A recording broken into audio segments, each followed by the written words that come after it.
क्या मना रहे हैं आप? गणेश चतुर्थी।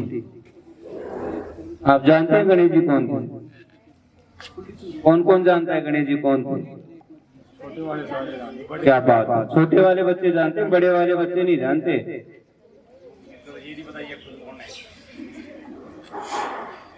शाबाश, नीचे करो आप। गणेश चतुर्थी आप मनाने जा रहे हैं। गणेश के माता पिता कौन थे?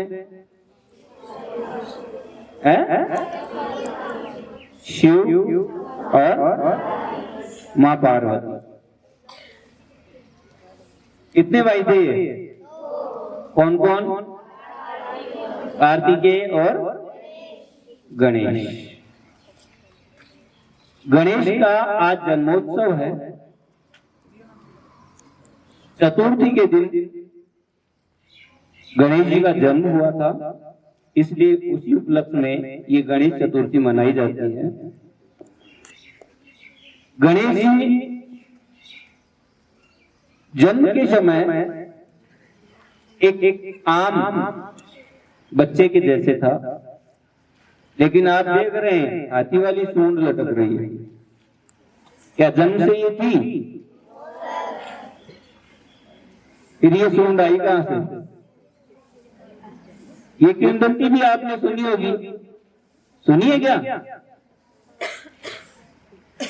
लेडीज स्टाफ में माताएं कृपया इस कहानी को ध्यान से सुने, आपके लिए बहुत उपयोगी है और आप बच्चों के लिए भी उपयोगी है। छोटी सी कहानी है, किंवदंती है, हमारे पौराणिक कथा है ये कि जब मां पार्वती स्नान कर रही थी, उस समय सुरक्षा के लिए कोई वहां उपस्थित नहीं था। तो मां पार्वती ने अपने मंत्र शक्ति से इस बच्चे का जन्म किया और अपनी सुरक्षा में इन्हें तैनात किया कि बेटे, जब तक मैं स्नान करती हूं तब तक कोई भी प्राणी इस ओर नहीं आए। तो गणेश जी ने कहा था कि माता, आपका आदेश मैं स्वीकार करता हूं और जब तक मैं जीवित हूं तब तक कोई भी इस तरफ नहीं आ सकता। इसी दौरान भगवान शिव चले हुए आ गए और जब अंदर प्रवेश करने लगे तो गणेश जी ने उन्हें रोक दिया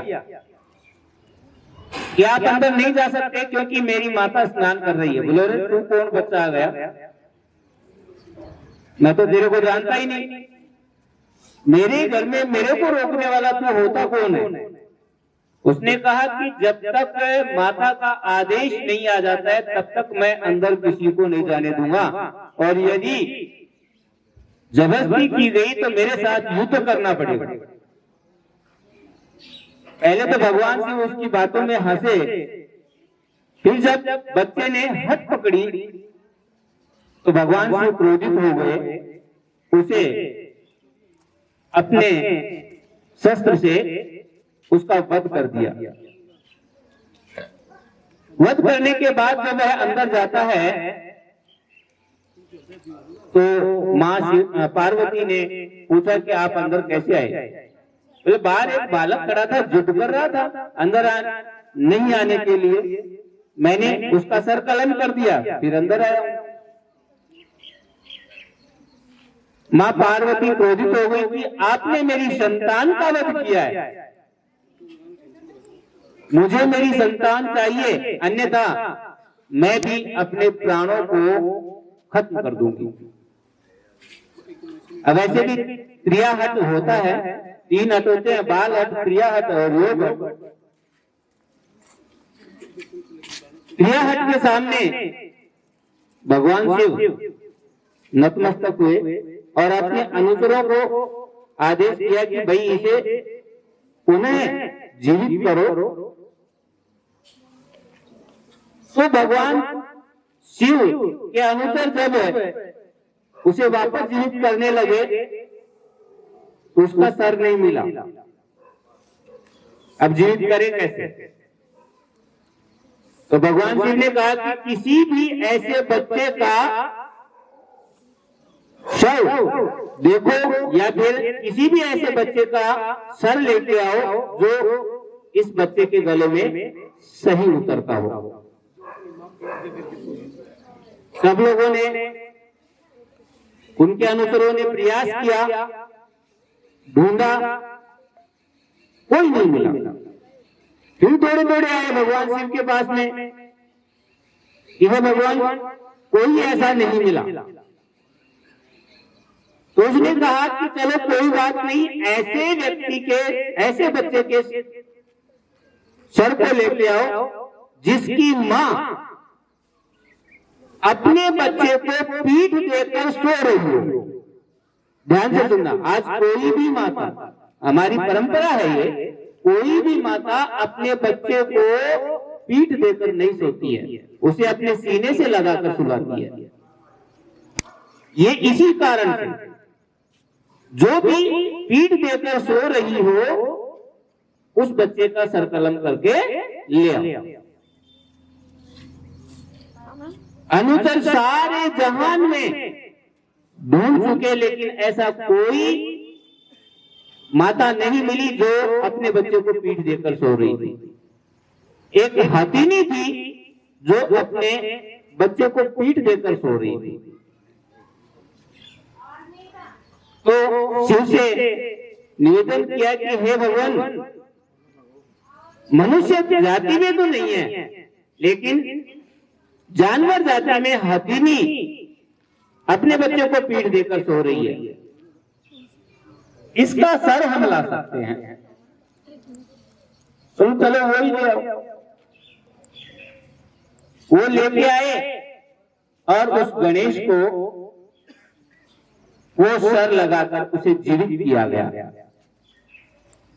माता फिर भी नाराज थी, ये आपने क्या किया भगवान, मेरे बच्चे को तो आप कोई भी अच्छा नहीं बताएगा, उसकी मजाक उड़ाएंगे, अरे हाथी वाला सर लेके कौन आ रहा है, उसे चिढ़ाएंगे, उसे कोई अच्छा नहीं बताएगा, उसकी कहीं भी गणना नहीं होगी। तो भगवान शिव ने उन्हें आशीर्वाद दिया था कि ये आपका पुत्र सर्वप्रथम मनाया जाएगा, सबसे पहले इसकी पूजा की जाएगी, देवताओं में अग्रगण्य होंगे, सबसे पहले इसे याद किया जाएगा। ये आशीर्वाद भगवान गणेश को प्राप्त हुआ।